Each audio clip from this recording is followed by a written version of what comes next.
spot, bringing stats like a kingpin. MMA knowledge needs his nephews all lean in, breaking down fights, codes that daddy supreme on. Just a tip show, he's cooking up a dream.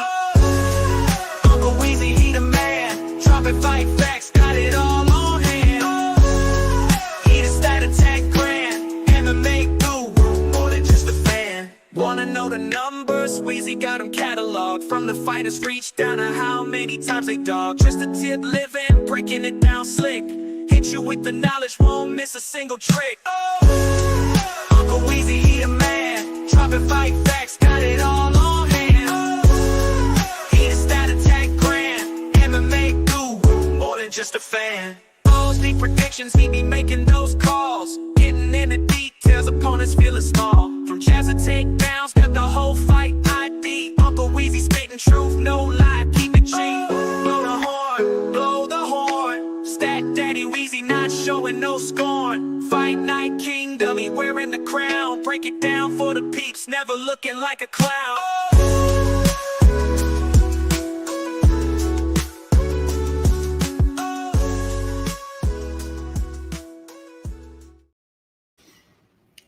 Oh, yes. What's going on, everybody? It is, what is it, Friday afternoon? Yeah, I was lazy last night. I was going to get this out late last night for you guys, but it was a long week, so decided to just pull it off for today.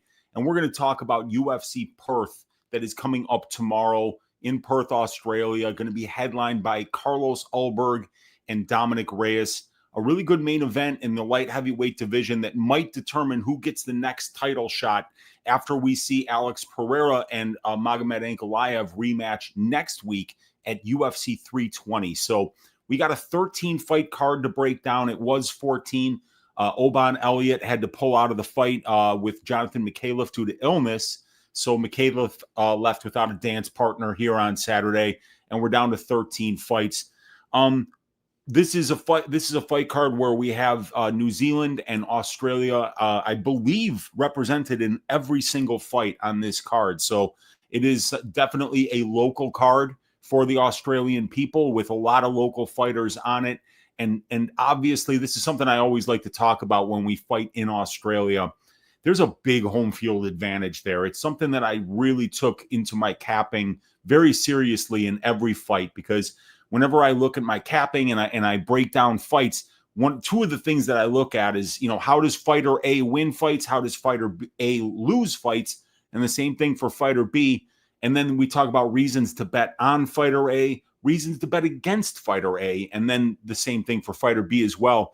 And every Australian or New Zealand fighter that's on this card, there's a reason to bet on that fighter, and this is a local fighter fighting somebody who's flying in from halfway across the world. So long flights. I looked up what a flight from New York to Perth would take. It's 25 hours, ladies and gentlemen. It's a day of your life as a fighter that you're flying to get to Perth. You could probably get to the moon faster than you could get to Perth. So that's something that we're going to talk about in every fight that we talk about this week. But I'm going to give you guys a full card breakdown for the UFC Perth card. I'm going to give you guys my dog pick of the week. I'm going to give you guys Uncle Weezy's ass shaving of the week. Who's going to win? Who's going to win violently and at a economical enough price that you can make some money betting on them. And then I'm going to give you guys a greasy 4-leg parlay that's got a little bit of meat on the bone this week. Some spots that I really like. And we're cashing that thing this week. It's been a minute since we've cashed the greasy 4-legger here. We kind of got robbed a couple cards ago. We were 3 out of 4 legs home, and we missed the first leg, which was the Zhao Long money line, and I thought he won that fight. But yeah, we're going to look to cash that parlay, and then I'm going to talk to you guys and see what you guys in the chat have to say about this UFC Perth card. So let's just get right into it here. I'm going to share my screen with you, and we're going to talk about every fight on this card that is left.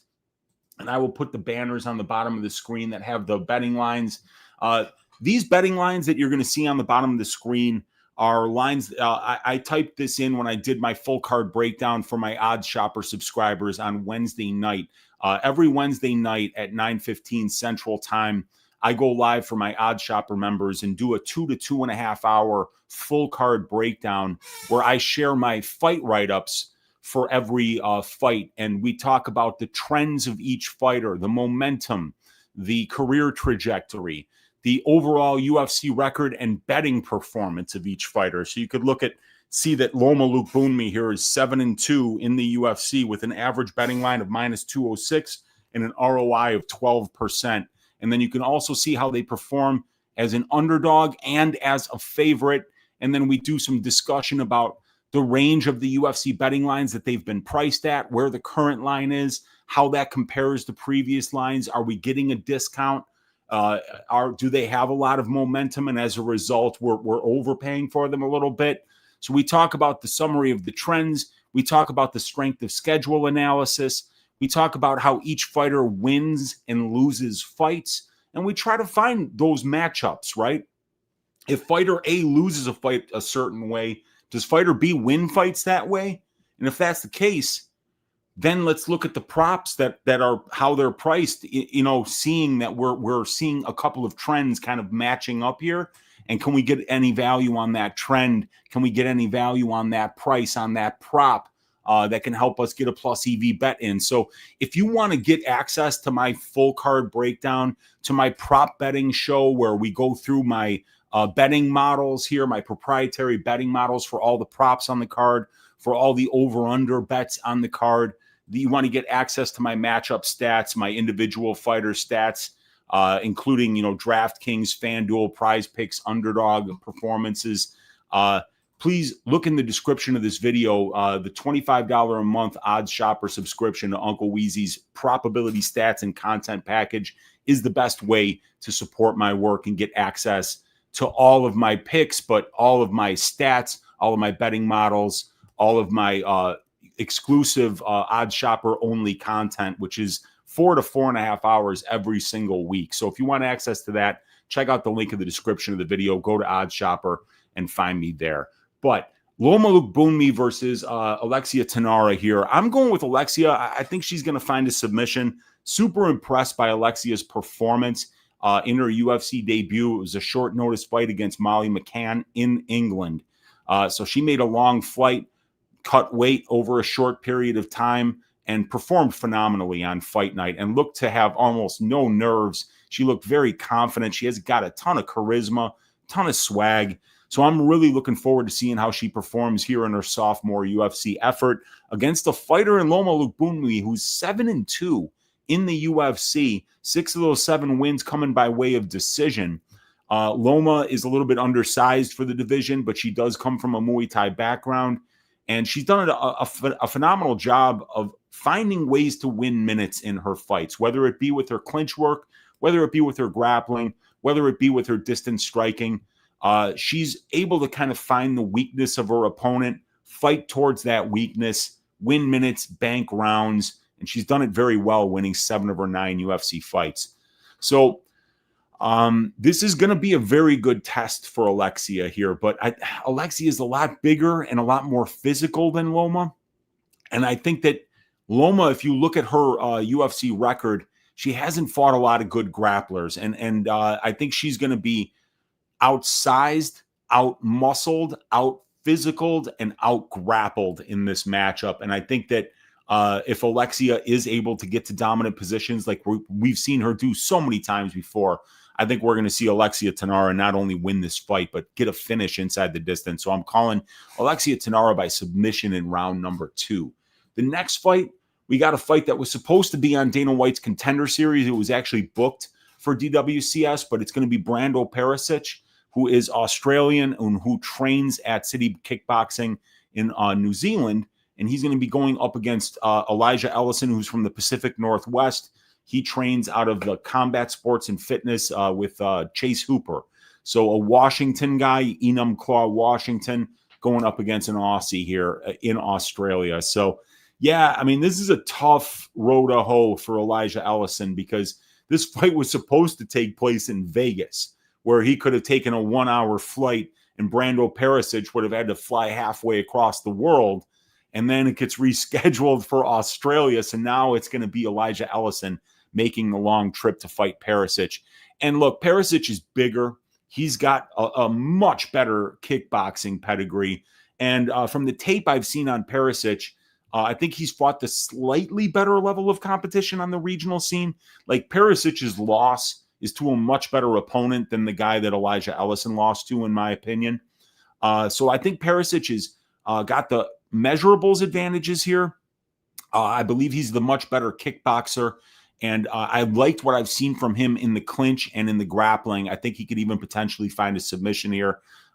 These guys have never been over 7.5 minutes in their professional MMA careers. And it's a bit of a volatile fight, being a heavyweight fight, obviously, but I'm going with the bigger dude. I'm going with the dude who's fighting at home in Australia. I'm going with the better striker in Perisic. I'm going with the guy that I've actually seen mix the martial arts against a little bit better level of competition than I've seen Ellison do it at. So I think Perisic is going to win this fight violently by KO in round number 1. The next fight is going to be Michelle Montague going up against Luana Carolina. We got Montague around -225 on Wednesday night. Carolina plus 190. Fight doesn't go here, sitting at plus 100. So Michelle Montague from New Zealand, but she trains at American Top Team alongside Kayla Harrison. When you watch her fights, you'll see Kayla in her corner shouting out instructions a lot of the time. So Michelle's a grappler. She's got 6 professional wins. They all come by submission. They're all rear naked chokes. So her striking is far below average by UFC standards. And also with Michelle, she's never fought at 135 pounds before. All of Michelle's professional fights either take place at 145 or 155. So this is a fight where I'm picking Montague to win by submission because she's the much bigger, much more physical grappler here. And while Carolina's got the much better striking, it's not like if you stay at distance with Carolina for 2.5 minutes that you're going to get your head punted into the cheap seats and wind up going to the hospital. You know, Carolina's a minute winner at distance striking range. She's not going to absolutely run through anybody at 135 pounds because Carolina's fights are all at 125 in the UFC. So you got Montague up here fighting at 145 and 155, who's never fought at 135 in her professional career. And she's fighting, you know, a much more experienced opponent and a much better striker in Luana Carolina, who has fought her whole UFC career at 125. Now she's moving up to 135 to take this fight, and she's making the long trip to Australia to do it. So if Luana Carolina can stuff the takedowns and keep this fight standing, I think she's not only going to win this fight, she's going to make it look easy because Michelle's striking is terrible. But the thing about Michelle is when all you have to do is wiki cap her fights to know, look, I don't want to go to the ground with this young lady. So, you know, Luana Carolina is going to have to be very careful at distance striking range about how she chooses to engage because she could get taken down. And with Montague, if she takes you down and starts to work towards your back, you know, the fight could be over shortly thereafter. But this is a very high variance fight that I refuse to be involved in from a gambling angle until I see both ladies on the scale. I want to see how Luana Carolina looks up a weight class at 135, and I want to see how difficult the weight cut was for Montague, who has never fought at 135 in her career. So this is a high variance fight. I do think that if Montague is able to get takedowns here, and we've seen everybody be able to take Luana Carolina down. So I think that if Montague has a good weight cut, if she looks good on the scales, she looks ready to perform, that she will be the more physical fighter. She shouldn't have big problems taking down Luana Carolina, who's been taken down in each of her last 7 fights. And if she's able to do that, I think she either wins the fight with a dominant top game and grappling based decision, or eventually gets to her back and finds the rear naked choke. The next fight that we're going to talk about is Colby Thicknesse going up against Josias Musasa. We got Thicknesse, the plus 130 underdog. Musasa minus 150 is the favorite. Fight doesn't go to decision here, sitting at minus 135. Yeah, I like Thicknesse here. I think he's the better fighter. I think he's very well rounded. I like the durability. I like the conditioning. I like multiple paths to victory for Colby. He moves really well laterally when he's at distance striking range. He has good long range weapons with his kicks. He can stay extremely busy, and he can absorb some big shots. With Musasa, I like what this kid brings in the cage, right? What he does well is he hits hard. And he's also very durable. So when you hit hard and you can absorb your opponent's big shots, I like to see that type of fighter constantly coming forward, really putting the pressure on his opponents. And that's what Musasa does well. He's going to pressure forward. He's going to put you on your back foot. And he's going to try to find those ways to engage with you in the pocket where he can take your biggest shots and he can find the off button on your chin. So I don't think it's going to be an easy fight at all for Thicknesse, because Musasa is going to come forward. He's going to make Thicknesse move, but Thicknesse already has that style of being the guy that moves laterally, of being the guy that wants to be chased. He doesn't want to chase you. He wants you to chase him, and then he tries to set some traps on your way in order to either find takedowns, to get to your back, or to land some kicks and counters of his own. And he's a decent striker in his own right. He's just not, he's going to be the far less dangerous striker. While this fight is at distance striking range, Josias Musasa is going to be the far more dangerous fighter. But what I like about Colby is that he's very defensively responsible and he moves a lot. So a guy like that is going to make you chase him. And I think Musasa is going to chase him. And if he gets sloppy and overthrows on the way in, I don't just think Colby's going to get a takedown. I think he's going to get to Josias's back standing. And if he does that, we've seen Josias Musasa lose one fight, and it was at the UFC level, and it was by submission. He got caught with a head kick, which is something that I think Thicknesse can absolutely catch him with. And then he got submitted immediately after getting dropped by the head kick. So the head kick set up the submission. It wasn't like Carlos Vera out-grappled Musasa. But I do think that Colby will be able to get to this dude's back, and when he does, I think he's going to find the submission and probably finish this fight. But I also think he can win the minutes at distance striking range by making Josias chase him and eventually finding some grappling entries when Josias gets a little bit irresponsible trying to overswing for his offense. So, yeah, Musasa's still got a lot to prove. This guy still trains in the Congo with nobodies at a nothing gym, while Colby Thicknesse is working daily with Alexander Volkanovski. So, yeah, I like Thicknesse here. I think I'm picking him to win by decision because Josias is very fucking durable. But I also like Colby Thicknesse by submission at plus 650 for a small bet this week. The next fight that we're going to talk about, Mullarkey versus Bedoya. Mullarkey's a slight favorite here, almost minus 120. And Rolando Bedoya just a little bit more expensive than plus 100.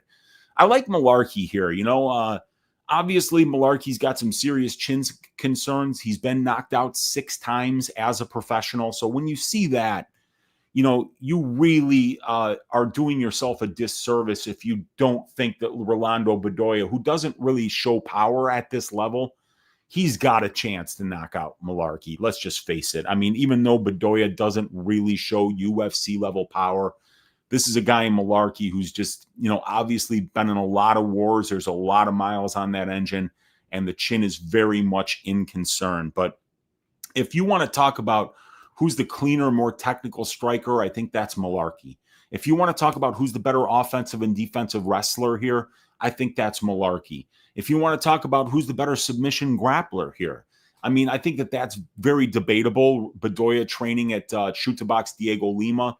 So, I mean, obviously he gets some really good looks in the gym there grappling, and Bedoya's got a couple wins by submission on his record. But I don't know who the better offensive and defensive submission grappler is. But being the better offensive and defensive wrestler, that's good enough for me, and that's on the Mullarkey side. Big strength of schedule advantage on the Mullarkey side as well. I mean, the guy's got much better professional wins than Rolando Bedoya does. And when Mullarkey isn't getting starched, whether he wins or whether he loses, he's fighting close with a lot of people. So he doesn't fight on the widest margins here. And Rolando Bedoya has got a head like an Easter Island statue, and the dude is durable as all hell. So I think that Mullarkey, being the better fighter, you know, I mean, of course, Bedoya could chin him, but I think Mullarkey's going to win the minutes and moments on the feet. I think he's going to win the minutes and moments in the grappling exchanges of this fight. And because Bedoya is so durable and has such good conditioning, I do think it's going to be a decision win for Jamie Mullarkey here. And yeah, of course, I worry about him being chinned, but I think he's the better fighter, so I'm going to pick him to win this fight.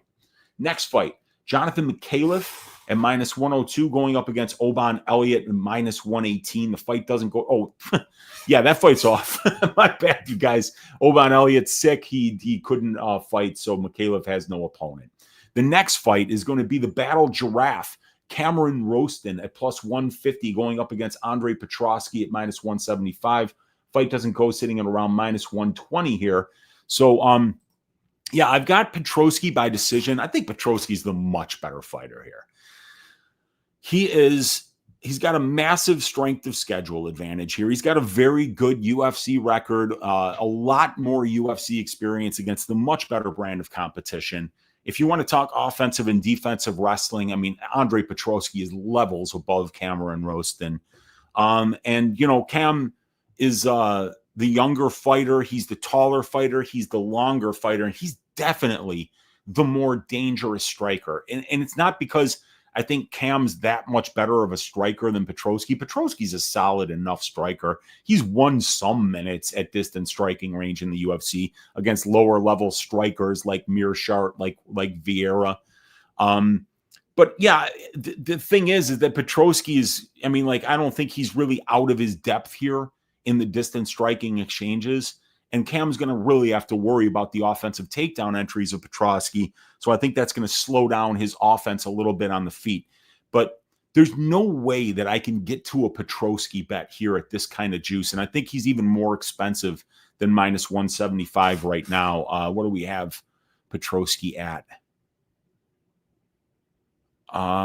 Minus 190 now. So, you know, he's approaching, that's like a 65% implied probability. And there's so many red flags on the Petroski side that I just cannot lay juice on him, even though he's got a big UFC experience advantage, even though he's got a big strength of schedule advantage, even though he's the much better offensive and defensive grappler, and I favor him to win the minutes and moments in the grappling exchanges of this fight. This guy's conditioning is awful.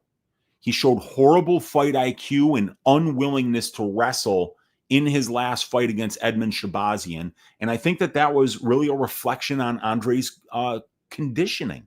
Because if he's fighting smart there, right, he's not accepting the fact that Shabazian stuffs the first takedown. Because anybody with a fight IQ in the triple digits, right, is going to know, look, if you want to beat Edmund Shabazian, you got to take this dude down, right? How many takedowns does Petroski get? He gets 0. He gets him to the ground like a couple of different times, but Shabazian pops right back to his feet. And that game plan that Petroski fought with was indicative of a fighter who was afraid to get tired. He was afraid to push the wrestling to the necessary level that he could win the minutes, because he was afraid that if he did, he was going to get tired and get finished. So I really worry about somebody that's got solid first level takedown defense, because I think if you can stuff 1 or 2 takedowns from Petroski, he's not going to be confident enough to go back to it, because he knows his conditioning is below average. Another thing about Petroski is that his chin is totally unreliable. I mean, this guy's getting rocked by jabs by Jacob Malkoon. He gets knocked out shooting for a single leg takedown on a hip bone. You know, he gets one punch. He gets absolutely slept on the first strike that Michel Pereira lands against him. So I'm very worried about Petroski's durability. I'm very worried about his ability to be able to push a wrestling heavy game plan against anybody that provides even the slightest amount of resistance.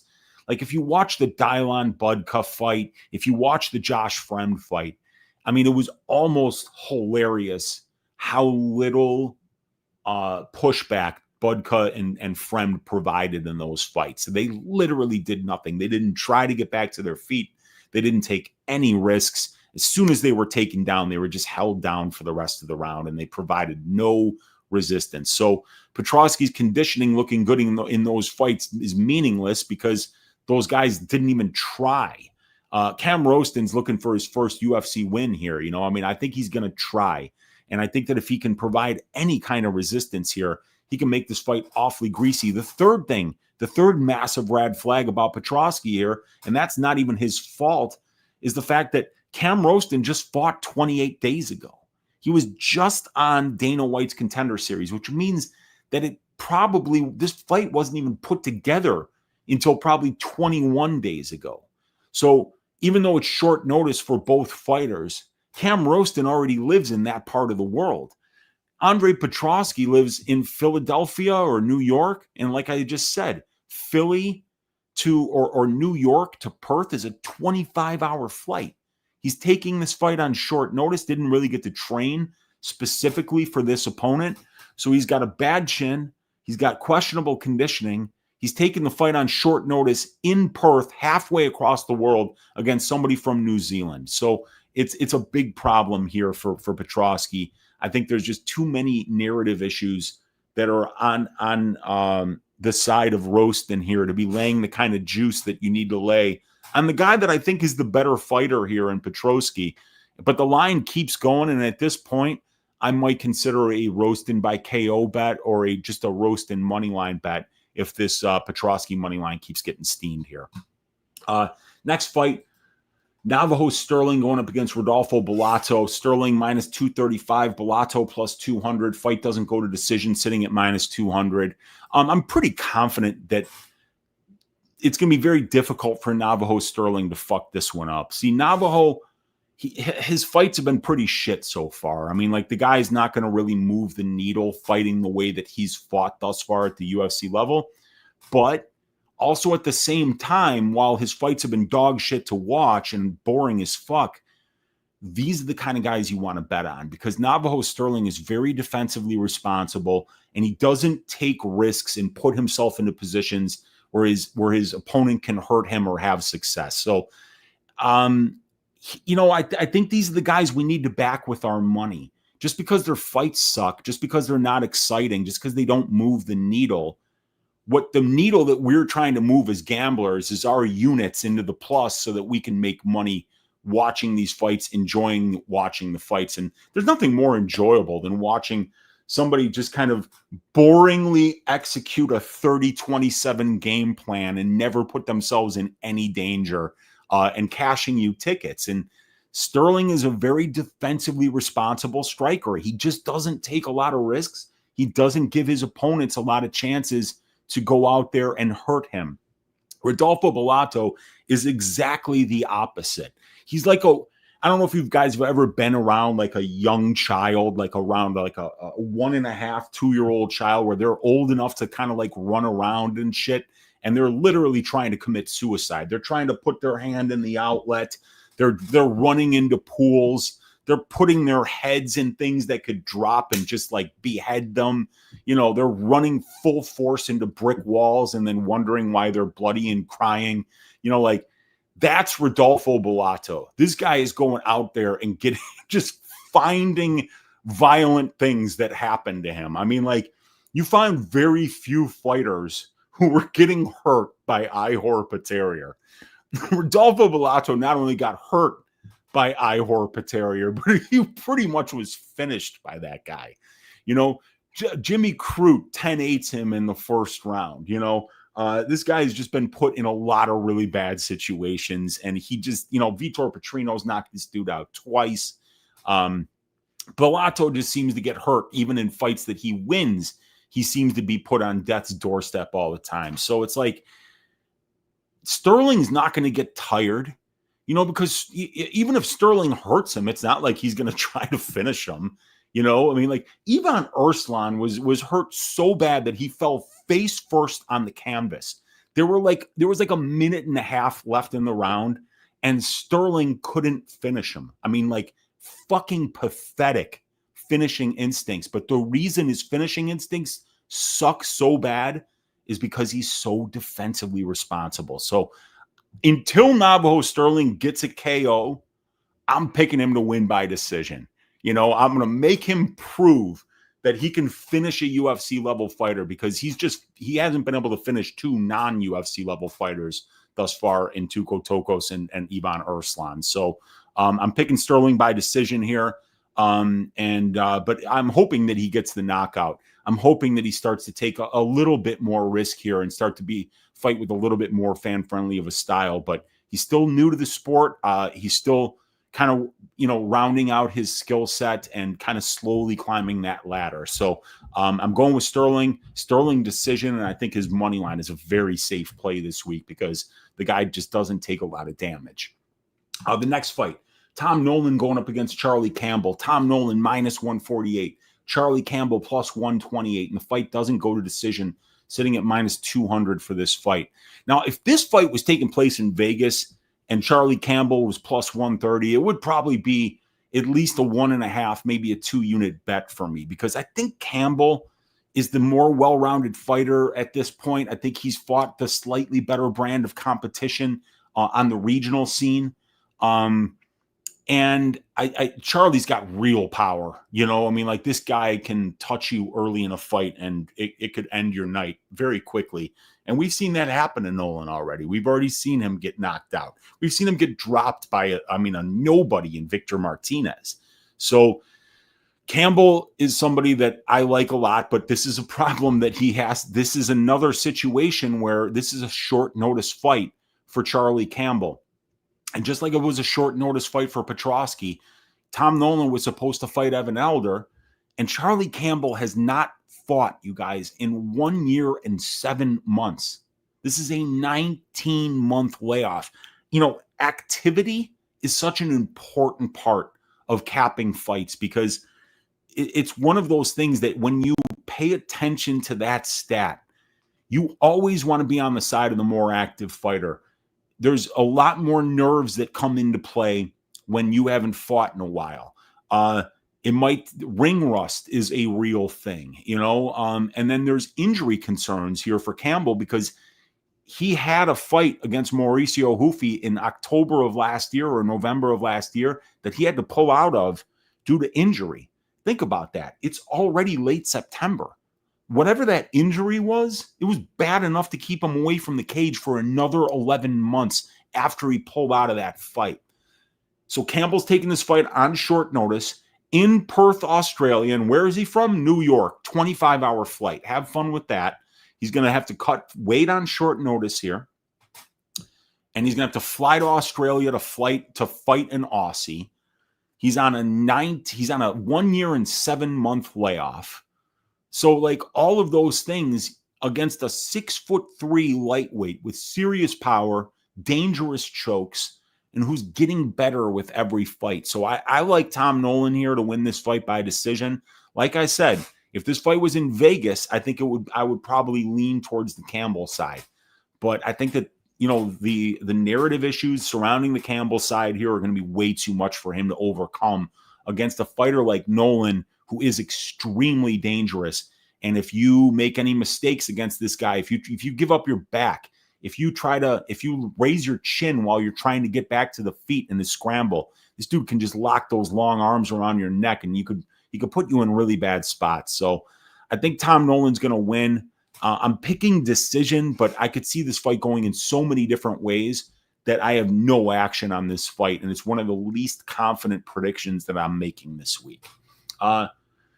And I'm very confident that this fight is a fight that my money will get absolutely nowhere near. You look at the traps and the muscles on Louis Sutherland there, and then go look at his picture today. Like, he looks like a bag of milk. He's totally white. He doesn't look like all yoked anymore. It looks like he's been somebody who's been maybe subject to drug testing for the first time in a while. And then with Justin Tafa, I mean, that's a great mustache. That is an elite mustache, but that is not an elite fighter, ladies and gentlemen. He is, the nickname is Bad Man. It should be Bad Fighter. But Justin Tafa has power. He's a 265, 266 pound heavyweight who cuts weight to make the limit. He's built like a fucking fire hydrant. And if he lands that left hand against you, man, and he's got heavy kicks, the guy is very dangerous at distance striking range, and he could shut your lights out with one shot. I can't say the same thing about Sutherland. He looks to be a better minute winner than he is a moment winner from what I've seen from his tape on the regional scene. Very durable, very good conditioning for a heavyweight, and he will mix in the wrestling a little bit. He'll land some shots on the feet. He could do a little bit of everything, which is it's bullish for new heavyweights at this level because there's so many bad heavyweights who have only one path to victory that somebody like Sutherland, might be able to outstrike some guys. He might be able to out-grapple some guys, and he might be able to just outlast some guys that are so front-loaded that if they don't get you out of there in one round and Sutherland's still there, he could finish that tired fighter in the second or the third round. So because I think Sutherland has the more well-rounded skill set here, I'll pick him to beat Justin Tafa because Sutherland has proven to be a durable guy thus far over his professional career. And for me, I think if you're durable against Justin Tafa, who's never won a professional fight by any other way other than knockout, you're going to have a chance to beat this guy. So I'm going with Sutherland decision, but my money is nowhere near this fight, ladies and gentlemen. Next fight, we got Jake Matthews, the Celtic Kid, minus 410, going up against Neil Magny, plus 310. Fight doesn't go to decision here, sitting at minus 105. My guy, Neil Magny, the fighting pride of Chicago, the Haitian sensation, one of the most active UFC fighters of the last 12 years. This guy has racked up how many fights? Neil Magny, 35 UFC fights and 426 minutes of cage time since the year 2013 when he made his debut back in February of 2013 against John Manley. Neil is somebody that's just a legend of the weight class and is super experienced. But with all of those minutes, with all of those fights comes a lot of miles on the engine. And for me, I think that this is going to be Jake Matthews inside the distance. Magny's chin is starting, one of his best attributes, in my opinion, was the fact that he had that great size. He had that great conditioning, really solid clinch game, but he was durable too. He could take big shots, eat clean shots. And those kind of fighters that never go away, they never get tired, and they can turn up as the fight goes on. Neil Magny, that's something that he's done really well. But Jake Matthews is 31 years old. I mean, this guy's been around the UFC for a long time, but he's still in his athletic prime. I think he's got a lot more power on the feet. And I think if this fight goes to the ground, Jake Matthews is very tricky with his submission grappling. And Neil Magny is somebody that we've seen get finished a ton of times. If we look at my betting model here, Jake Matthews inside the distance is extremely underpriced, as is Jake Matthews by submission. 6 of 15 wins for Jake Matthews at the UFC level come by way of submission. Neil Magny's losses in 3-round fights, he's lost 9 fights. 5 of them have been by submission. So this guy gets submitted all the time. And Neil Magny's last 2 wins against Mallet and against the most recent one against Elizeu Zaleski dos Santos were as a result of somebody getting tired. I don't think Jake's going to get tired. And I think that Jake is going to dominate the grappling exchanges of this fight. And I think he's going to land the much bigger shots at distance striking range too. So if he can just kind of stay out of the clinch, not get sucked into that Magny versus clinch fighting way that Neil wins fights, I think he's eventually going to find the finish here. I'm going with Jake Matthews by second round submission. The next fight is Jack Jenkins against Ramon Taveras. Jenkins is minus 280. Taveras around plus 240. Fight doesn't go. Plus money here at plus 115. So I'm leaning ever so slightly to the Jenkins side, but I just I'm in disagreement with most of the cappers this week. All I hear is Jack Jenkins is phenomenal with his calf kicks, and I've watched all the tape on this guy. When does he ever throw calf kicks from the southpaw stance? I've never fucking seen it. And Ramon Taveras is a southpaw. So I don't see Jack Jenkins throwing inside leg kicks, which is what you have to throw against a southpaw when you're an orthodox fighter. And I see Jack Jenkins switching to southpaw stance. So he does switch stances. So Jack could switch southpaw and then kick calf kicks with his left foot. But he's never really done that before. I've never really seen him throw that weapon. So what he does is throw body kicks from the southpaw stance against orthodox fighters. When that kick lands, he'll put that left foot down in front, now be in the orthodox stance, and then he'll bust that calf kick. That's how he sets it up against orthodox fighters. Sometimes he sets it up from southpaw first, and then he lands the calf kick from orthodox. Jack Jenkins doesn't throw calf kicks from the southpaw stance. He very rarely goes into the southpaw stance at all. He fights mostly from the orthodox stance. So Jack Jenkins, I don't think, is going to be as good at distance striking range as we were used to seeing him against orthodox fighters. Ramon Taveras moving up from bantamweight to featherweight here. That's important, but Jack Jenkins is a small featherweight. So I think actually Ramon will actually be an inch taller and might even have a 1-inch reach advantage if I'm not mistaken. The reason I'm picking Jenkins here is I think he might have a little more offensive wrestling upside. The judges in Australia should be leaning his way. I mean, for instance, if this is a close fight, the crowd will be, cheering every time Jack lands, and they'll be kind of silent every time Taveras lands. So that does influence the judges a little bit. And the real reason I'm picking Jenkins is because he's a kickboxer and Taveras is a boxer. I always favor kickboxer versus boxer because they have more weapons and they can usually manage range a little bit better. But I think minus 280 for Jenkins is ridiculous. Taveras at plus 240, definitely the money line side in my opinion. And I think actually Taveras might have more finish upside in this fight because I think he's got a lot more power on the feet. And I think if Jenkins does get sloppy trying to land those calf kicks in a way that he's usually not used to doing so, he might get opened up to big left-hand counters from Taveras, and Taveras has got real power. So I'm picking Jenkins to win, but if you made me make a money line bet on this fight, I think Taveras would be a fairly easy click at plus 240 in my opinion. The co-main event of the evening is going to be Jimmy the Brute Crute at minus 185 going up against Ivan Erslan at plus 160. Fight doesn't go, sitting at minus 325 here. A lot of money has come in on Jimmy Crute. Jimmy Crute is now a minus 225 favorite when he was a minus 185 favorite on Wednesday night. So about 36 hours later here, we've seen a pretty good move in implied probability on the Crute side. So a lot of money coming in here on Crute.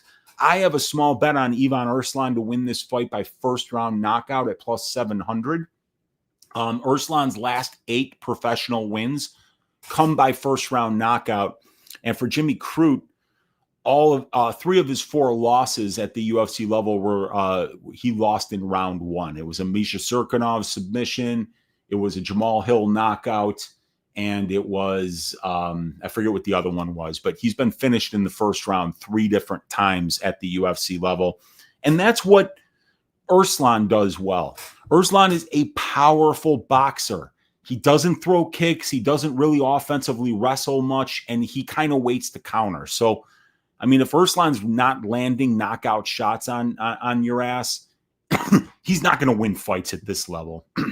He's not really a UFC level fighter because he's so one-dimensional and predictable. But the thing is, even though he's one-dimensional and predictable, dude, if he lands those Bs on you, he's got phenomenal finishing instincts. So if Ivan is waiting to counter and he clips you, dude, and you look even for a second like you're on shaky legs, dude, he's going to march forward. He's going to put together a 10 or a 12 punch combination while you show up against the cage, and that's how he gets his finishes. And I could see him finishing Jimmy Crute in the round 1 here. But my opinion is that Jimmy Crute's just a much better fighter than this guy in terms of the available skills in the toolbox. Now, is Jimmy Crute a smarter fighter than Ivan Erslan? No. I don't think he's really a smarter fighter than anybody.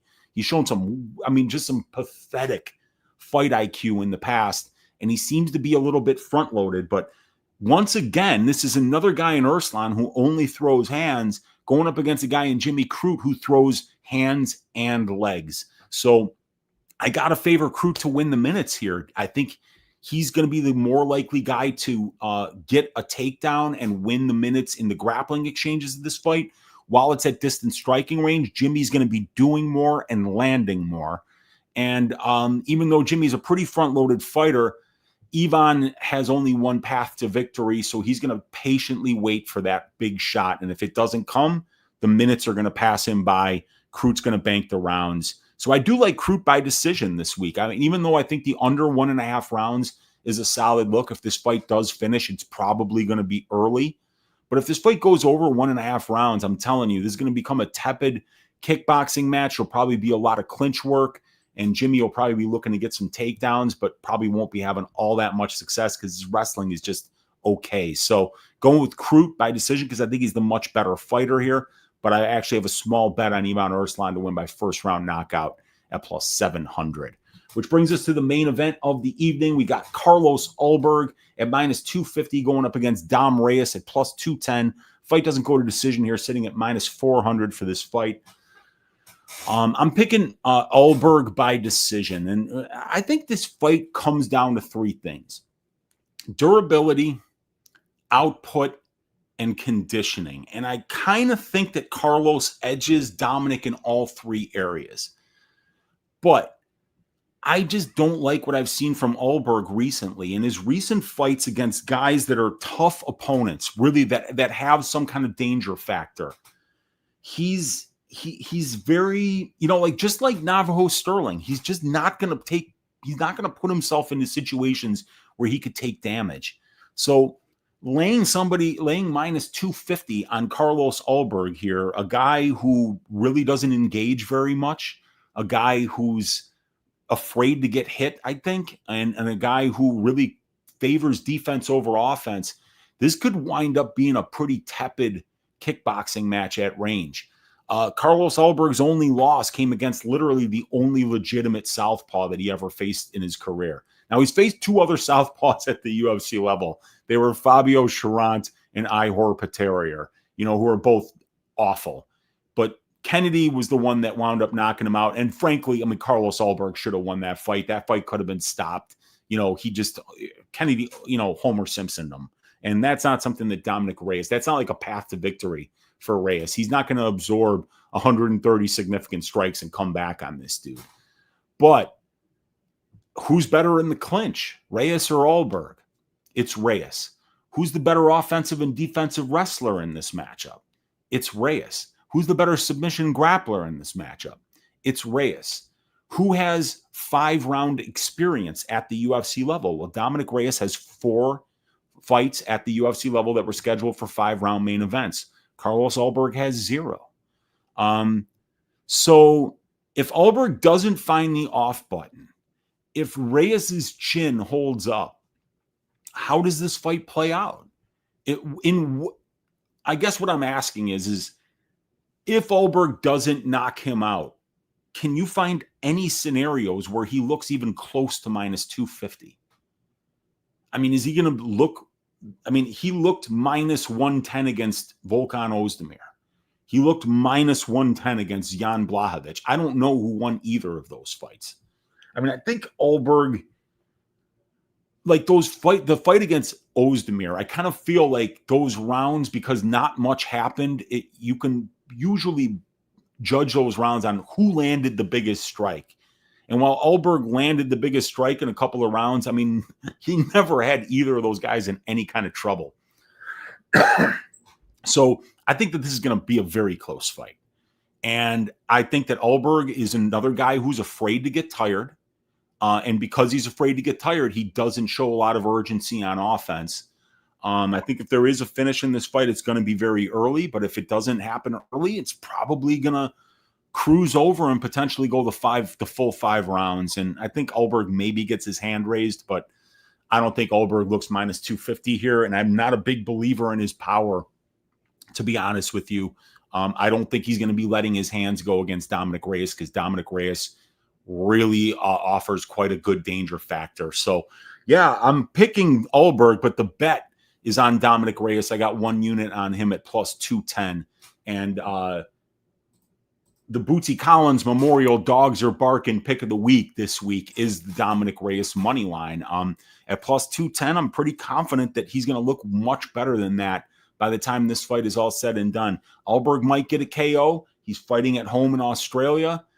He's New Zealand, but he's fighting close to home in Australia, much closer to home than Dominic Reyes is. But I think Reyes being a southpaw is going to give him some problems. I think Reyes having all that 5-round experience that Ulberg doesn't is going to make him a little bit more confident, maybe to let his hands go a little bit early here, while Ulberg might be looking to pace himself because he's never went 5 rounds and he's never really looked comfortable with his conditioning or output in round 3 in either of his last 2 fights. So, yeah, I think it's going to be a very close fight. And that because of that, I think Dominic Reyes' money line at plus 210 is a great look for an underdog pick this week. And then for the Uncle Weezy's ass shaving of the week, who's going to win and who's going to win violently?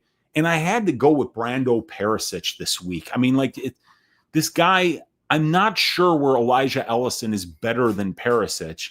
And Elijah really got screwed here because this fight was supposed to happen in Vegas.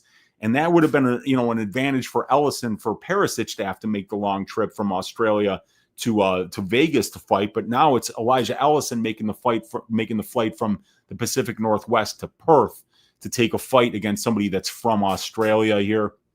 Brando's bigger. Brando's the much more accredited kickboxer here. And I like Perisic's wrestling and his submission game too. So I think that he's going to have a pretty easy time getting Elijah Ellison out of there. I think that they made this fight in Australia because they know who the A side here. And I think that's Brando Perisic. I think he's going to win. And I think he's going to win violently, which leaves us with one more order of business. I see that there are 194 of you hanging out live right now between YouTube and Twitter.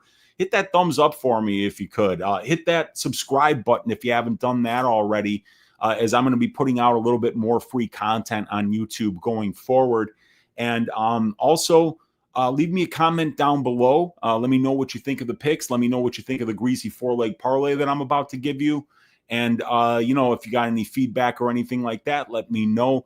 And the best way to support my work is to click that link in the description to the $25 a month probability stats and content package, where you're going to get, exclusive content from me for every single card, about 4 to 4.5 hours worth of videos that don't go out there for free on YouTube, where you get access to my stat package, my matchup stats, my over-under betting model, my prop betting model, my fight write-ups with all of the necessary information about reasons to bet on and against fighters, summaries, best bets, how do the fighters win and lose fights, strength of schedule analysis, trends analysis, betting line analysis, all this stuff that could give you access to the most amount of information you could possibly want to help you make better and more informed long-term gambling decisions when you bet on the UFC. So Greasy 4-leg parlay time, you guys. It's going to be 3 money lines,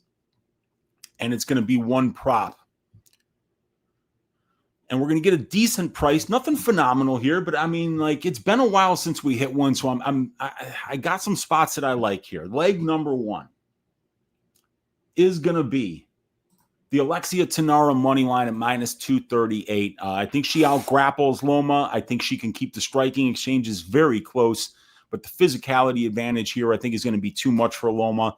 And because Loma has not really been tested against high-level grapplers at the UFC level, I think that this could wind up looking very one-sided when it gets to the ground due to the size difference between these two ladies and the level of submission grappling difference that exists between them. So Alexia Thainara money line at minus 238 is leg number 1.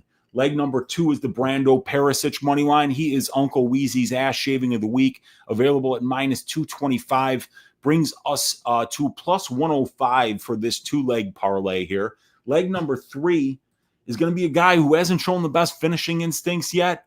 His fights have been pretty boring, but I'm looking for him to boringly cash me the 3rd leg of this parlay by going out there and taking very little damage against a guy that's extremely hittable with not the most reliable offensive wrestling in Rodolfo Bellato. And I think Stirling, if he does want to take the next step, I think he's got to prove that he can knock this dude out. And I think in order to do that, he's going to have to take a little bit of chances.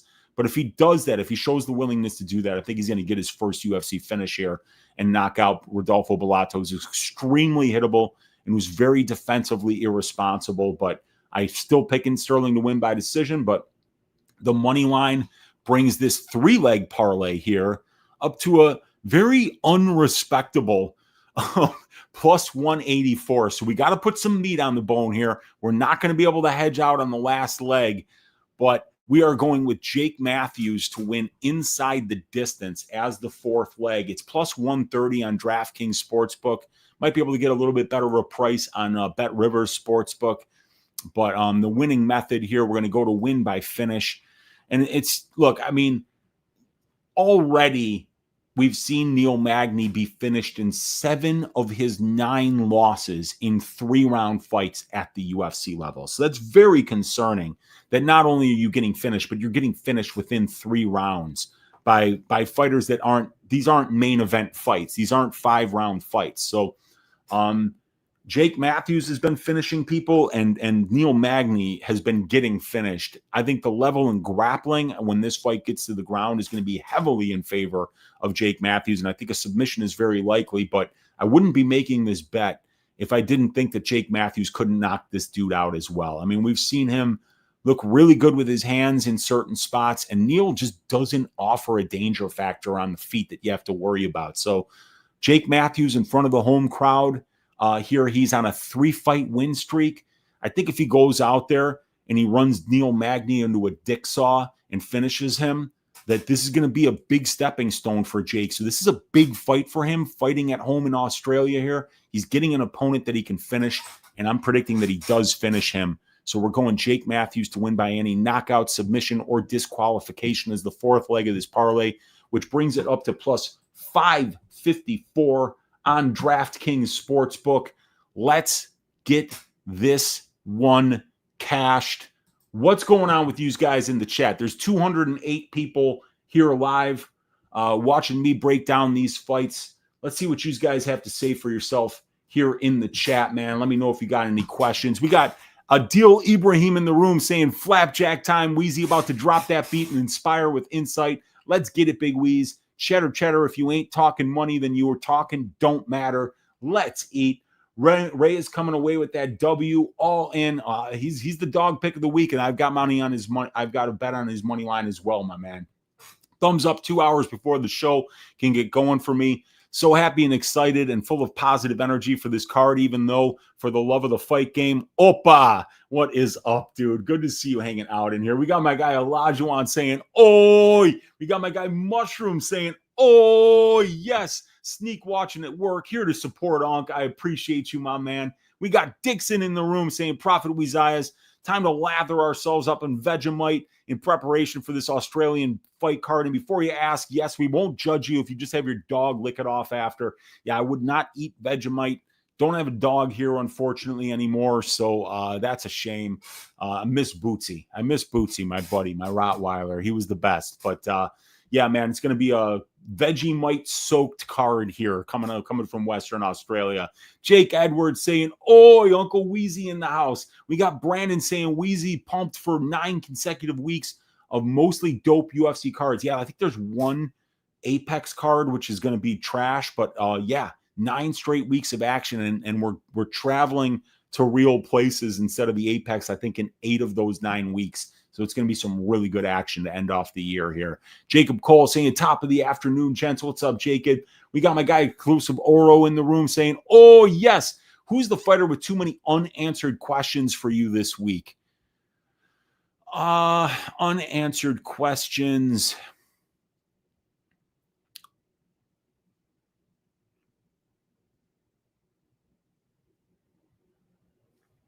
Cam Rowston, probably. Josias Musasa's got some really unanswered questions. And then Montague, because we've never seen her fight at 135, and because her striking has a long way to go to improve. I would say that's what I'm thinking. We got my guy Elias Caravacos saying hello from Greece, Uncle. Glad this is an early stream I can catch. Best of luck, and thank you as always. Appreciate you, my man. Greece, the jewel of Southeast Europe. It is amazing there.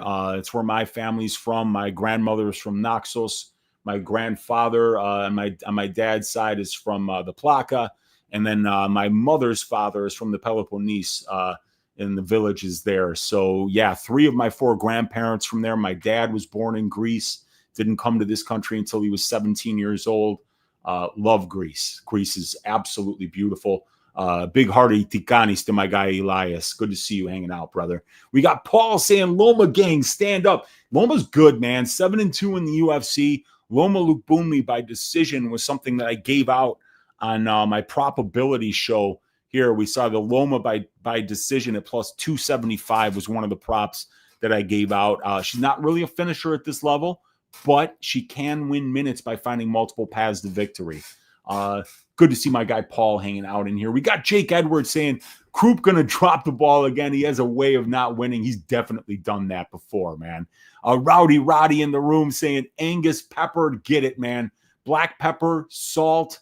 There you go. Put that shit in the pan. Medium rare. Adam DeLuca saying, always on time, never late. You always got that right. And then Olajuwon saying that intro, though. What is going on, Olajuwon? Brandon saying, what fight are you all most excited for? It's Nolan versus Campbell for me as well. I think that's the fight I'm really most excited for. Yeah, or Crute Erslan will be really fun. I mean, Ulberg Reyes, I think will be a bit of a snoozer because Ulberg's in there. But yeah, it's going to be a fun card. Got it all on hand. You got that right, man. Is that Brandon Royval saying Olajuwon? We got Nolan Campbell as well. There we go. We got Jake saying just the tip, living breaking down slick. Oi! We got High Mark Water saying the Crute and Jenkins fight should be good too. We got should have 25 likes already, says High Mark Water. He sees 8. Let's keep going. Hit that like button. What the hell? We got Peach to Teach in the room saying LFG Weezy, let's take this card and put it in your pocket. It's your card. Oi! Yeah, I'm not big on bets this week. There's a lot of greasy fights on this card, but I'm probably going to add some more props here tonight. But yeah, I'm looking to stack them on this one. Start off this 9-week stretch on a positive note. Nelson Rodriguez in the room, Stirling by KO, and Reyes Ulberg over 2.5 plus 360. What are your thoughts? Good luck on your bets. Let's cash, boys. I think Stirling should knock him out. I think it would be. I'm picking Stirling decision, though, because he hasn't proven it to me yet. And I like the Reyes Ulberg over 2.5 as well, Nelson. I think that those are 2 plus money spots. You parlay them together, you get plus 360. I think it's got a good chance of hitting, my man. I really do. Will says, sad to see. Yeah, I am too. Mikhailov is good. He's an interesting prospect. Got a great frame for the weight class. I had a small bet on Mikhailov to win by submission at plus 1,000. I was looking forward to that fight. Dixon's got a question. He's saying, I heard our friend Liam last night mention the angle of the Crute fight potentially ending in a draw. I know it's not likely, but how do you feel about a tiny poke at plus 8,000? I'm just plus 8,000. I mean, don't be disappointed if it doesn't hit. And I don't know of any UFC fighter that's ever had 3 draws. Crute's got 2. I know Marina Rodriguez had 2 draws. I don't know if anybody else ever in the UFC had 2 draws. But yeah, I mean, I think that thing will finish though. If I think Crute or Erslan will find a finish, and I don't think it ends in a draw because I just don't think that what's his name, the Croatian dude, is ever going to win minutes at this level. So I don't think he's going to win minutes in bank rounds unless somebody's just completely out of it. We got my guy J-Mo in the room saying, Uncle Weezy for president. Get out there and vote, my friends. I'm not looking to catch any bullets, man. The politics is too divided for your Uncle Weezy. You know, I like to unite people based on my UFC picks.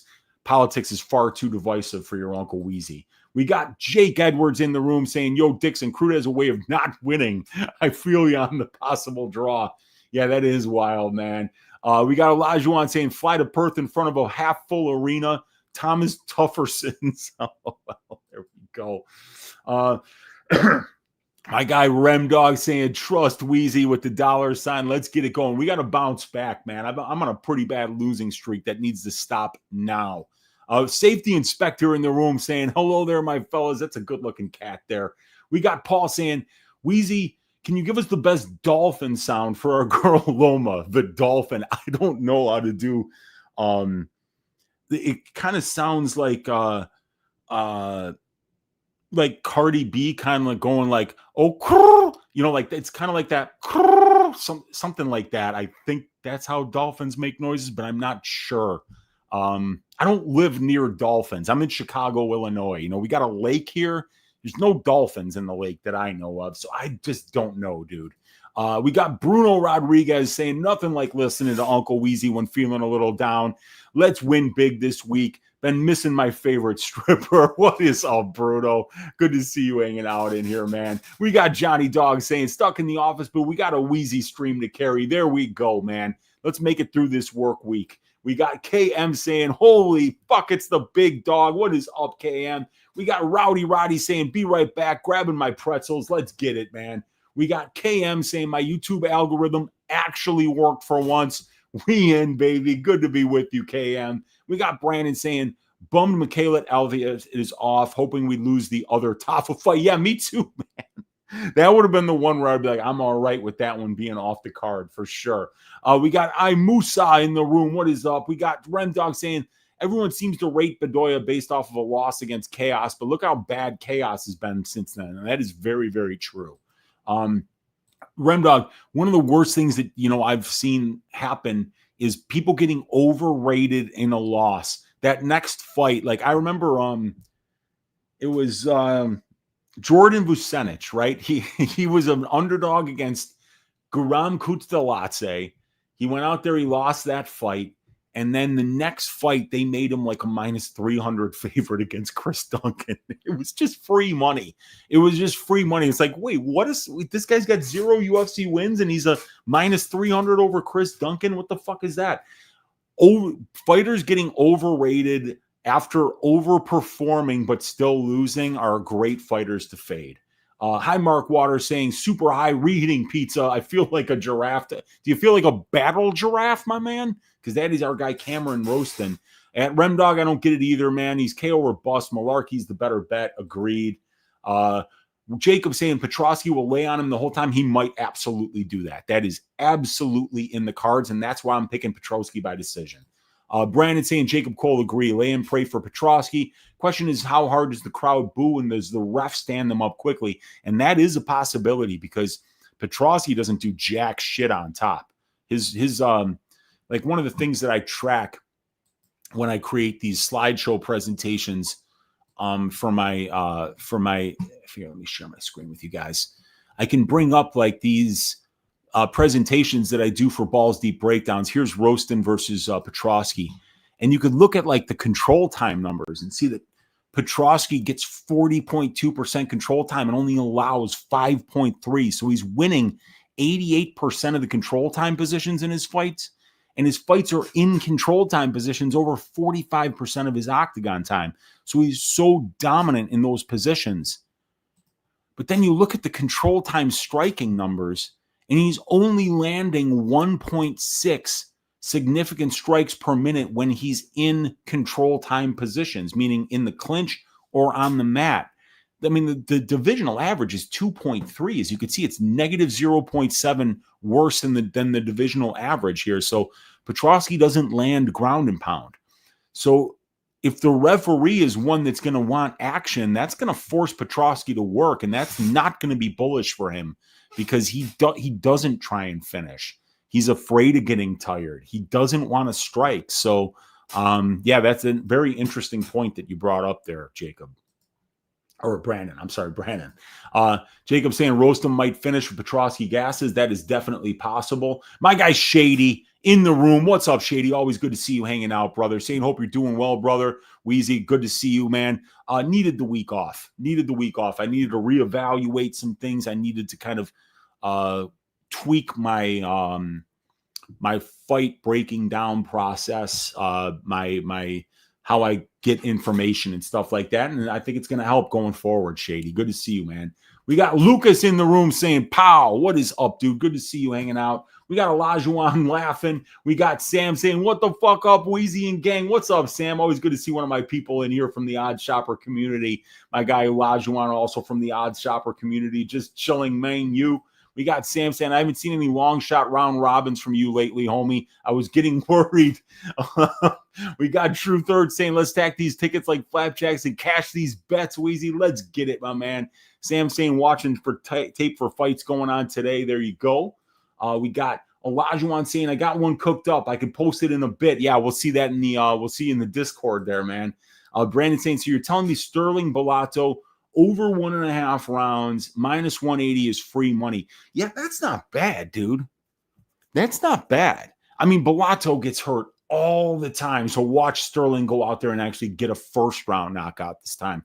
I mean, it's definitely nothing's free money in this, but I like it because, Stirling really does start slow, man. He's very technically sound. He's very defensively responsible. So, I think if he does get a knockout, it might come later on in the fight, but Bellato is so defensively irresponsible. He might walk onto something massive early there. So it's not free money, but I think it hits. Yeah, I don't know what is going on tonight. Who's fighting? We got fromage fry. So Weezy making me childproof my house out of fear and beheadings and electrocutions. I don't even have kids. So a while ago, I went to Greece with my girlfriend, right? And so it was her stepdad and her partner, her stepsister, who has 3 kids. They're like 12, 10, and then the other one is like 1.5, right? And then there was another couple there, and they had like a baby that was like a little bit under 2 years old. So I'm in this beautiful villa. We've got a pool out back. We've got this beautiful deck, like 5 bedrooms. We're in Crete in Greece, right on the water. Absolutely gorgeous place.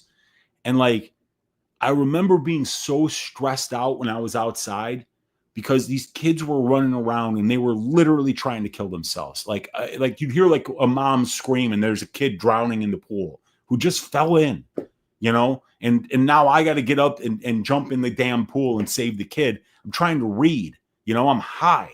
I'm really high. And it's like, it got to the point where I didn't even want to be out around the kids. Cause I would be like, if they died, if they killed themselves, were their parents going to come to me and be like, how did you let this happen? And it's like, I didn't let it happen. Your kid's got a death wish. Like the one kid tried to drown 3 different times. I shit you not. 3 different times. The other kid was running right into walls. Like, those deck chairs, like when you're out like by a pool and it has that thing where it angles up in the back so you can lounge, and you could set it all the way back so that you're looking at the sun and getting some sun, or you could have it sit all the way up and read. Like this kid has got the thing and it's got its head between the back of the chair and like where it rests, and it's like trying to behead itself. It's fucking crazy, So yeah, I mean, like after that trip, I was like, keep me away from these kids as much as possible because I don't want to be held responsible for their deaths. Love a good Navajo bet, yes, sir. We got Josh Arnett in the room saying, "Oi, what's up, Josh? Good to see you hanging out in here." We got, I don't even know what this means here. I'm Musa, okay. We got Sam saying, nobody want you to watch. Watch you on Dream. Fighting out of the red corner, Justin Bad Fighter. Bad Fighter. Ooh, Bum Fights is on, says my guy Frem Dog. It's a good one. Sam says, I'm tapping the worst promotions around. Unified MMA 663 or Unified MMA 63, and then CFFC 146, and then we got Tough Enough probably out of Vegas 148. There we go. Remdog is correct.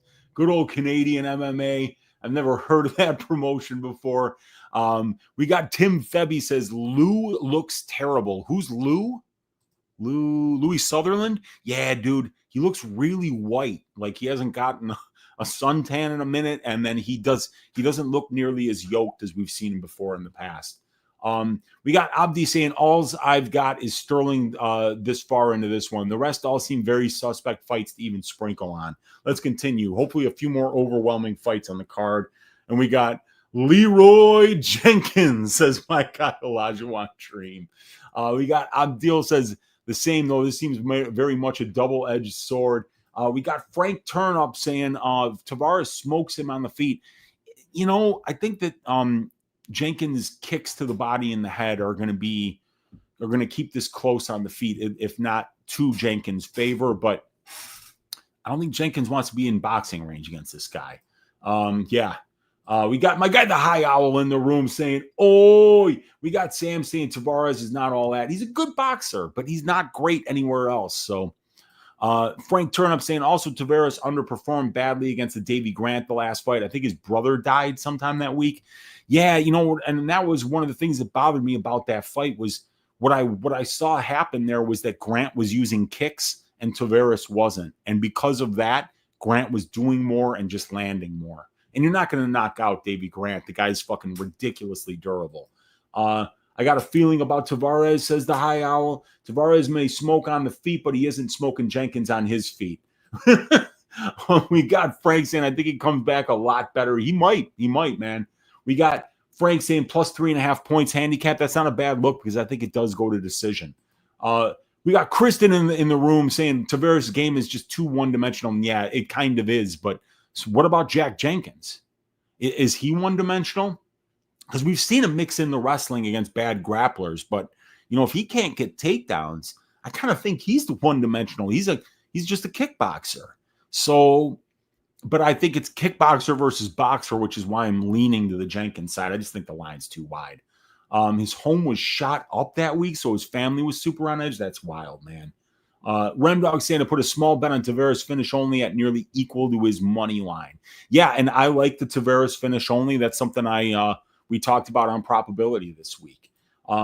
He lives 40 minutes away from you, Sam. Jeez, so hopefully you didn't catch any strays from that shooting. Taveras KO is like plus 1,100. Yeah, that is a big number because he hits very fucking hard. And Jack Jenkins has been finishing all 4 of his professional losses. Sam saying, I've seen him fight at 3 local promotions. Okay. We got Price Goated saying, hey, Weezy, longtime viewer and longtime lurker. Good luck this weekend, man. I hope we stack cash tickets like flapjacks. Let's do it, my man. Thanks for joining us, Price. We got Frank saying Jimmy Crute co-main in 2025. Yeah, it was a weird card. Like the original co-main event was Junior Tafa versus Ibo Erslan. And I was like, you got to be kidding me with that, dude. Benino saying, let's go, Unc. We making out the hood with this one. We're making it out the hood. Let's go, Benino. We got minus 250 on Ulberg is a ridiculous line. Reyes will push the pace. I agree, man. I think it's just way too wide. Reyes at minus or plus 210 was definitely an easy click for me. I like the over 2.5 in the main event. My model, Ilyas, doesn't like it. Let me just show you here my model. Because there's only 4 fights that Reyes has had, and only one of them, the John Jones fight, went over 2.5 rounds. It's a small sample size, so my model doesn't like it. But the important thing is that 50% of the 64 fights that have taken place in the light heavyweight division since the year 2013 that were scheduled for 5 rounds, 50% of them do go over 2.5 rounds. So we're getting about a 6.5% break between the price of the line at plus 130 and the long-term trend. And because Carlos Ulberg hasn't really shown knockout power against good kickboxers, I think that this fight could potentially go over. Now, it doesn't mean that Reyes can't knock him out either. Like, the one thing that I'm hearing nobody talk about this week is, like, what if Dominic Reyes strikes Carlos Ulberg? Like, is that crazy of an outcome? Is it that weird that fucking Reyes could possibly be better than this dude on the feet? I mean, I don't think so. I mean, who is Ulberg running through on the feet that has a pulse? Nobody. So I don't know, man. Like, he was even grappling against fucking Dawoon Jung. So yeah, man, I like the over 2.5, Elias, but I don't think I'm going to be playing it because, these are light heavyweights and 50% of those fights do finish in the first 12.5 minutes. Yeah, I mean, like, I think Ulberg only KOs you if you're a dumbass. Well, let's see who are the dumbasses, right? Let's have a look-see. So Ulberg has KO wins over Tafan and Chukwi, Nikolai Negamariano, Ihor Peterier, and Alonzo Menafield, who got knocked out in 12 seconds and who literally looked like he ran into a brick wall, like he was one of the kids that I was staying with in Crete. So yeah, that was a wild one. We got example Menafield. Yeah. We got Sam saying, Uncle is talking me off of this fight. I don't know what you were thinking. Yeah, Sam, you didn't like the Reyes pick, man. I know that. Jorge is saying, after this fight card profit, you'll be able to go buy a villa in your grandma's hometown in Greece. I hope so, man, because I would love to live in Naxos. That would be awesome. That would be really cool, man. Brandon saying Ulberg will be backpedaling most of the fight. He'll have to do good work on counters because Reyes will be first. And he will, too. Ulberg is good off his back foot. He's got excellent movement, and he does counter very well. Great. He's got a really nice check left hook with that lead hand. Damari Sims, y'all know when weigh-ins are supposed to happen. They're supposed to happen fairly soon, Damari. I think I saw on YouTube. Oh, yeah, here we go. UFC Perth ceremonial weigh-ins are scheduled for 10:30 p.m. Central Time, so about 6 hours from now, which means that the weigh-ins maybe start 3 or 4 hours from now. Let me go back to full screen here. 6 p.m. Eastern. Thank you. Sultan saying Reyes easy KO. I've never been more sure about anything in my life. 5-rounder Ulberg's chin will get touched on. Well, I hope you're right, Sultan, because I'll be cashing a 1-unit bet at plus 210 if Reyes knocks this dude out. Frank saying Sultan, yeah, if he was Blachowicz 5 years ago, he would have gotten slept too. Yeah, and that's another thing too. You look at the version of Ozdemir and the version of Blachowicz that Reyes faced in comparison to Ulberg. It's a big difference, man. Hit the like for your Uncle Weezy. Hit the like, Uncle Weezy. No make money. Let's go, man.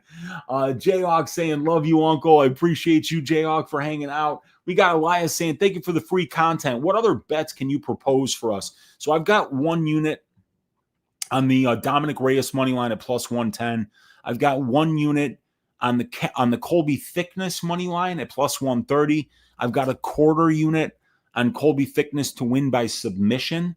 I have a 1/4 unit bet on Ivan Erslan to win by KO in round number 1. I have a parlay that is basically identical to the Greasy 4-leg parlay without the Alexia Thainara line. I've only got about 4.5 units of bets, so I think I just gave you most of them there, Elias. We got Price saying, not going to lie, I think you're overrating Alexia versus Lookboonmee.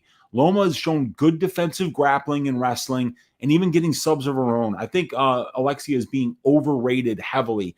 Well, we're going to find out, Price. And I mentioned that when I broke down the fight in that, obviously Loma is 7-2. She's 7-2 in the UFC. So she's been able to find multiple ways to win minutes, and she's done it with her grappling. She's done it with her clinch game. She's done it with her striking.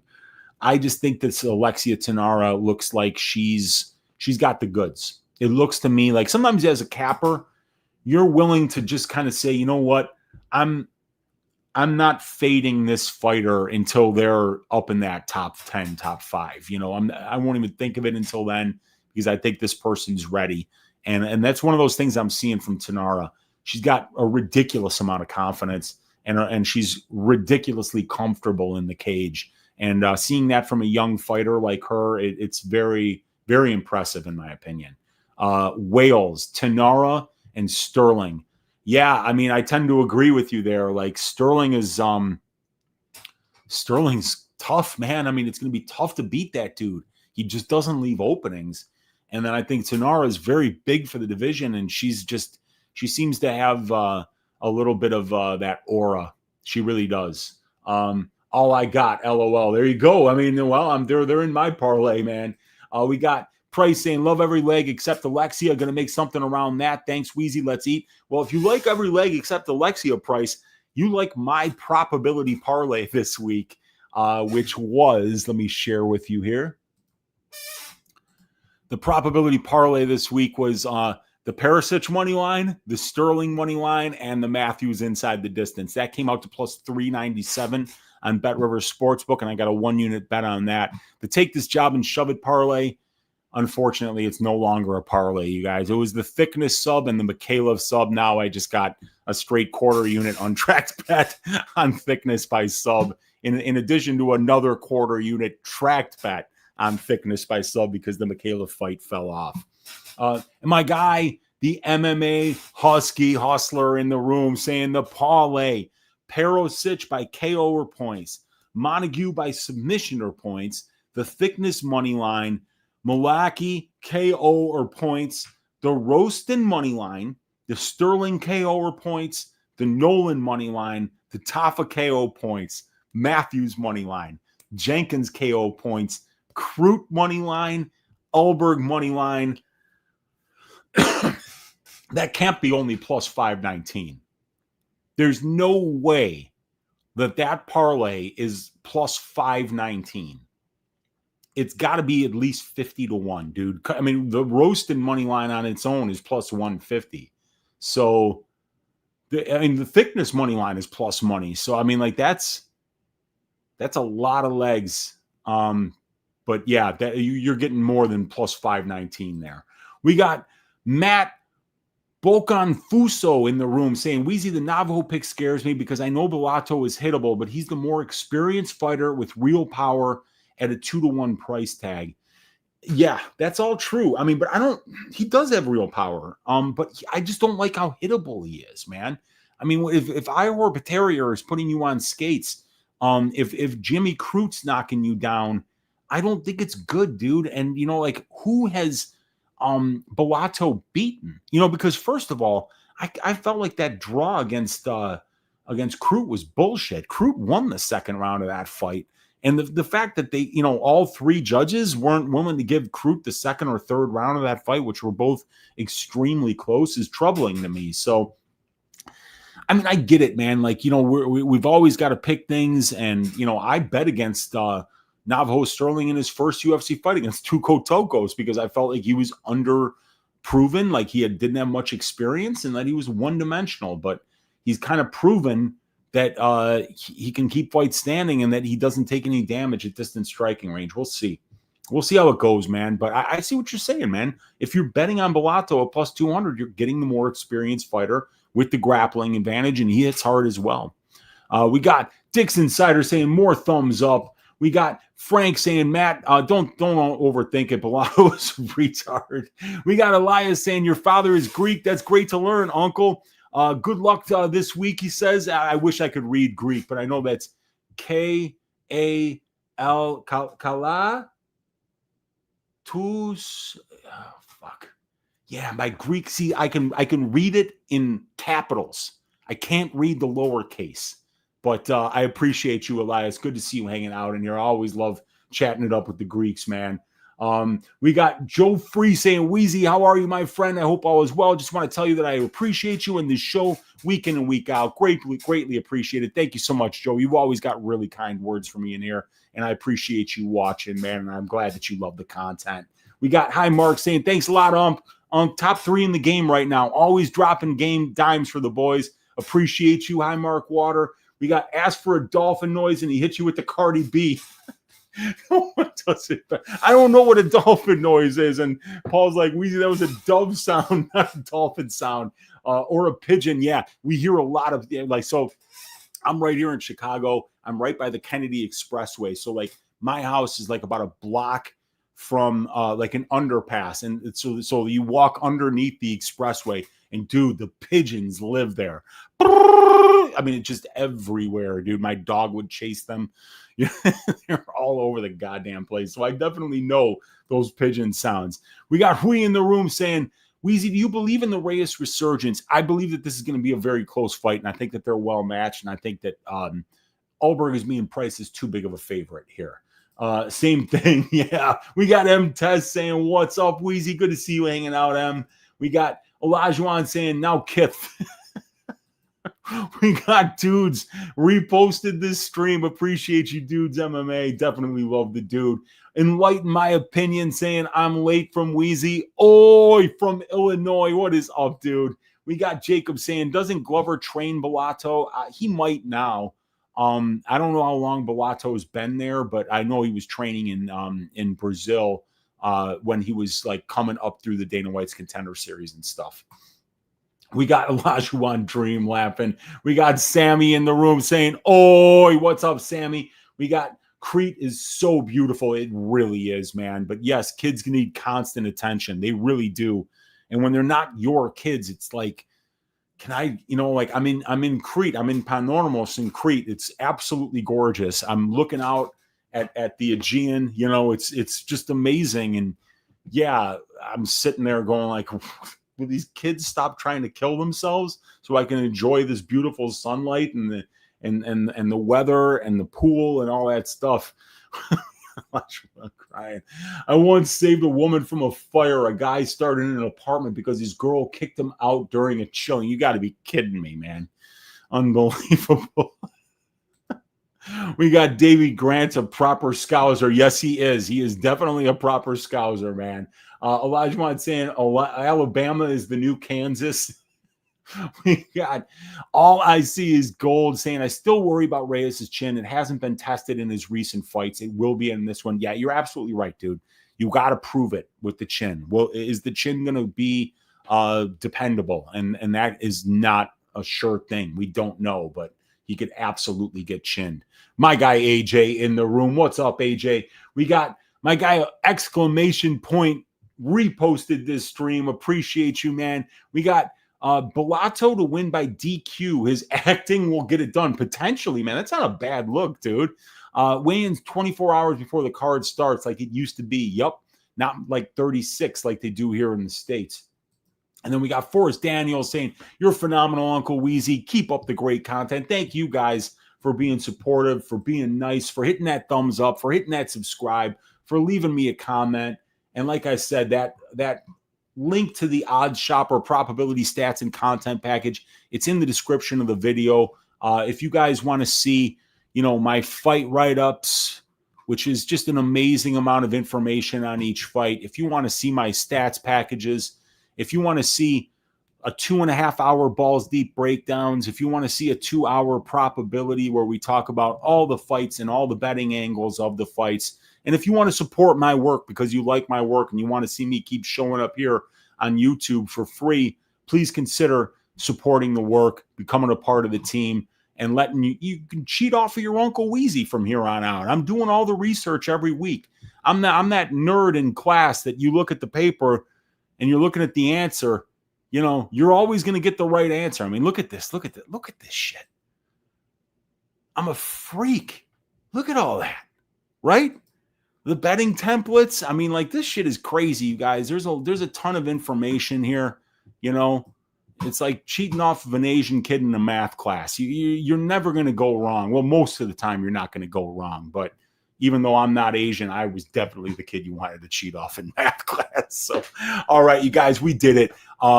We broke down all 13 fights. You got the dog pick of the week this week is going to be Dominic Reyes. The Uncle Weezy's ass shaving of the week is going to be Brando Perisic.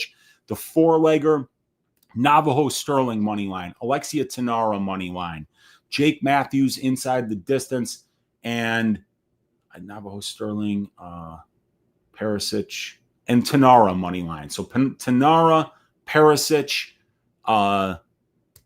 Stirling money lines, and then Jake Matthews inside the distance is the Greasy four-legger. You guys, let's stack cashed tickets like flapjacks for UFC Perth. Good luck on all your bets this week, and we'll see you next week for a phenomenal 14-fight card that is going to be in Abu Dhabi, I believe. I'm not sure, but it is going to be headlined by Alex Pereira and Magomed Ankalaev for the light heavyweight championship of the world. Appreciate you guys. Let's make some money this week and enjoy watching these fights, and we'll see you next week. Take care, everybody. Bye-bye.